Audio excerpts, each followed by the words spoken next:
सर्वतंत्र Aishwarya Satyanand जरोधरी अनंताभावनी Bhavya सर्वतंत्र Aishwarya Satyanand जरोधरी अनंताभावनी Bhavya fan बंद कर ले।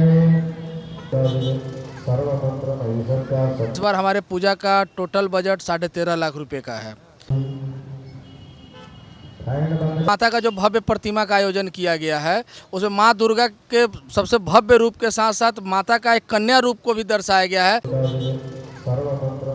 मूर्ति में 3.5 लाख रुपया का खर्च है टोटल। महत्वपूर्ण बात है कि प्रसाद हम लोग जो वितरण करते हैं महिलाओं के द्वारा वितरण करते हैं।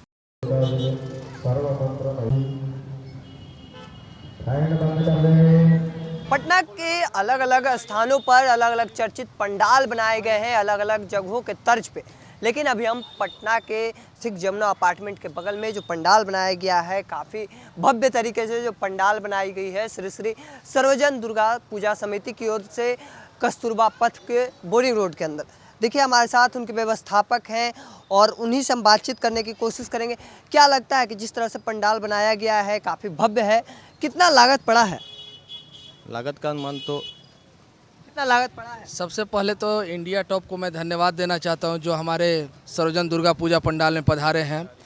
और मैं आप लोगों को ये बताना चाहता हूं कि इस बार हमारे पूजा का टोटल बजट 13.5 लाख रुपए का है, जो कि मोहल्ला के बहुत सारे लोगों का सहयोग मिला है, कुछ बाहर के लोगों का भी सहयोग मिला है, जिससे यह पूजा इतना बड़ा आयोजन हम लोग कर रहे हैं। क्या लगता है कि इतना भव्य तरीके से पंडाल बनाया गया, मूर्ति भी काफ़ी भव्य है, क्या लगता है पटना के जो अन्य पंडालों के मुताबिक आपका पंडाल क्या हाल है? मेरे पंडाल में सबसे बड़ी बात है कि माता का जो भव्य प्रतिमा का आयोजन किया गया है उसमें माँ दुर्गा के सबसे भव्य रूप के साथ साथ माता का एक कन्या रूप को भी दर्शाया गया है, जो कि आप देख सकते हैं कि उसमें एक छोटा सा माता का कन्या रूप भी है। एक ही शरीर में माता का 2 रूप का दर्शाया गया है, जो जिसके नवमी के दिन जो हम लोग कन्या पूजन करते हैं उसका साक्षात एक रूप दर्शाया गया है। क्या लगता है कि काफ़ी भव्य तरीके से मूर्ति भी बनाई गई है, मूर्ति में कितना खर्च पड़ा है? मूर्ति में 3.5 लाख रुपया का खर्च है टोटल। जी, बंगाल से कारीगर आए थे, उन्होंने ही बनाया। टोटल 3.5 लाख रुपया टोटल खर्च आने जाने का, वो टोटल श्रृंगार सामान का लिए हैं। आप लोग पंडाल जो बनाए हैं, एक चीज़ अलग और देखा हम कि वोट के लिए भी अपील की गई है। किस तरह का वोट का अपील किया जा रहा है? हमारा पूजा को ये लगातार 7वां साल है और ये 7 साल में हम लोग टॉप 10 में अभी चल रहे हैं, ट्रेंडिंग में, जो कि इसके पहले हम लोग कहीं भी नहीं थे। आज पटना में टॉप 10 में हमारा स्थान आ चुका है और हम लोग चाह रहे हैं कि अगर यहाँ के मोहल्लावासी भक्त लोग अगर वोट करते हैं तो हमारा पूजा नंबर 1 भी बन सकता है।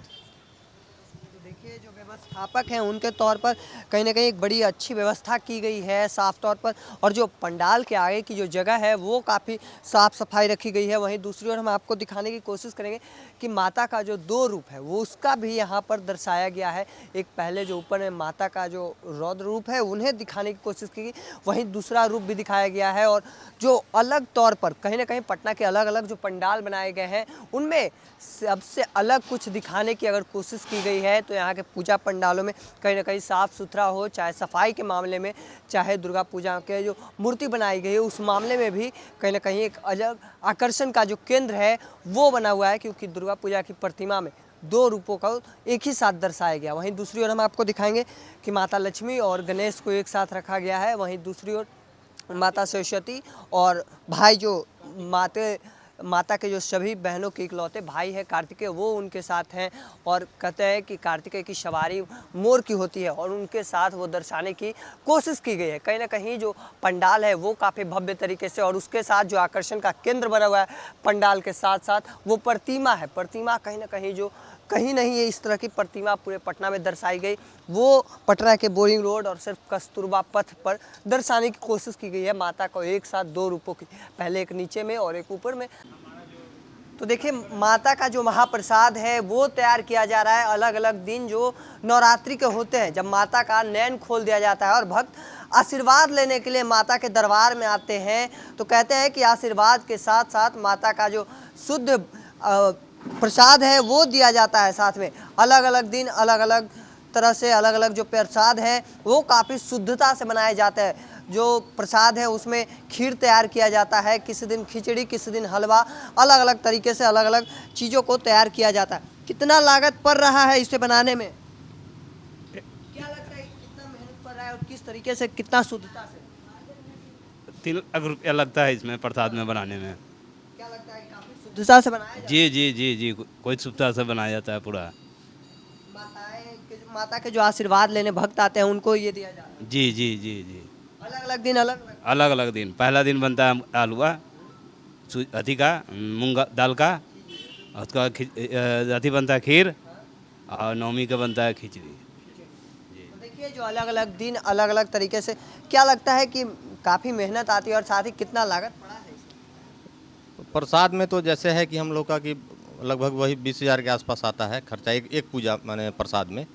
तो कल हम लोग मूंग दाल का हलवा बनाए थे, और आज हमारा खीर है, और कल आपको खिचड़ी का प्रोग्राम रहता है। और प्रसाद हम लोग, सबसे महत्वपूर्ण बात है कि प्रसाद हम लोग जो वितरण करते हैं महिलाओं के द्वारा वितरण करते हैं। अच्छा, महिलाएं प्रसाद वितरण करती हैं हमारे यहाँ। वॉलंटियर में वो रहती हैं प्रसाद वितरण करने के टाइम में। हम लोग बैकअप देते हैं पीछे से, लेकिन मुख्य उन लोगों का, तो हम लोग का फोकस रहता है कि महिलाएं ही प्रसाद वितरण करें। तो उन लोग अच्छा को प्रमोट किया। हाँ, अच्छा सहयोग रहता है महिलाओं का। तो देखिए जो लोग हैं वो कहीं ना कहीं महिलाओं के द्वारा यहाँ पे प्रसाद का वितरण करवाया जा रहा है और काफ़ी शुद्ध तरीके से जो प्रसाद है वो तैयार किया जा रहा है। बाकी इस चीज़ को लेकर आपका क्या मानना है कमेंट सेक्शन में रखिएगा। ऐसे ही तमाम खबरों के लिए द इंडिया टॉप से जुड़े। धन्यवाद।